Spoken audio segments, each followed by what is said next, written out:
രാധേ കൃഷ്ണ. ഇന്നത്തെ നിങ്ങളുടെ universal message എന്താണെന്ന് നോക്കാം. ഇന്ന് നിങ്ങൾക്ക് ലഭിച്ചിരിക്കുന്നത് പേജ് ഓഫ് കപ്സ് എന്ന കാർഡാണ്. നിങ്ങളുടെ ജീവിതത്തിൽ വ്യക്തിപരമായോ കരിയറിലോ ബിസിനസ്സിലോ ഒക്കെ പുതിയ വളർച്ചയൊക്കെ ഉണ്ടാവുന്നത് അല്ലെങ്കിൽ അങ്ങനെയൊക്കെ തേടി വരുന്നതായിട്ടാണ് സൂചിപ്പിക്കുന്നത്. അങ്ങനെ പുതിയ വളർച്ചയായാലും പുതിയ അനുഭവങ്ങളൊക്കെ ഉണ്ടാവുകയാണെങ്കിൽ അങ്ങനെയുള്ള വരവിനെ സൂചിപ്പിക്കുന്നുണ്ട് ഈ കാർഡ്. അങ്ങനെ മനസ്സിൽ വരുന്ന പുതിയ ജിജ്ഞാസയെ പര്യവേഷണം ചെയ്ത് മുന്നോട്ട് പോകുമ്പോൾ എന്ത് ഗൈഡൻസ് ആണ് യൂണിവേഴ്സ് തരുന്നതെന്ന് ചോദിച്ചപ്പോൾ വന്നത് 9 ഓഫ് വാണ്ട്സ് എന്ന കാർഡാണ്.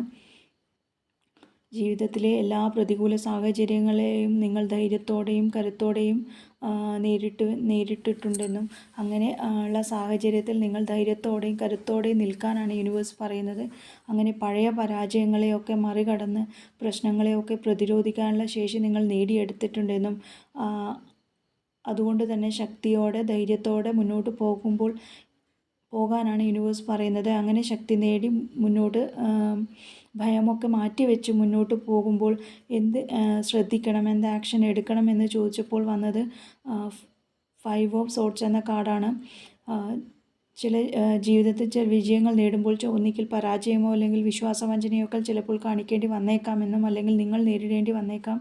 അപ്പോൾ ജീവിതത്തിൽ വിജയിക്കുമ്പോൾ ചിലപ്പോൾ ചില വിഷമങ്ങളും നഷ്ടങ്ങളും ഒക്കെ ഉണ്ടാവുമെന്നും അതിനെയൊക്കെ ഒന്ന് പ്രിപ്പയർ ചെയ്യാനും വിജയിച്ചു വരുമ്പോൾ നിങ്ങളുടെ മനസ്സിലുണ്ടാകുന്ന ചില വിഷമങ്ങളെ അതിജീവിക്കാനും അതിൽ നിന്നൊക്കെ പാഠങ്ങൾ ഉൾക്കൊണ്ട് നിരാശയും ദേഷ്യവും ഒക്കെ മാറ്റി സത്യസന്ധതയോടെ മുന്നോട്ട് പോകാനാണ് യൂണിവേഴ്സ് നിങ്ങളോട് പറയുന്നത്. താങ്ക്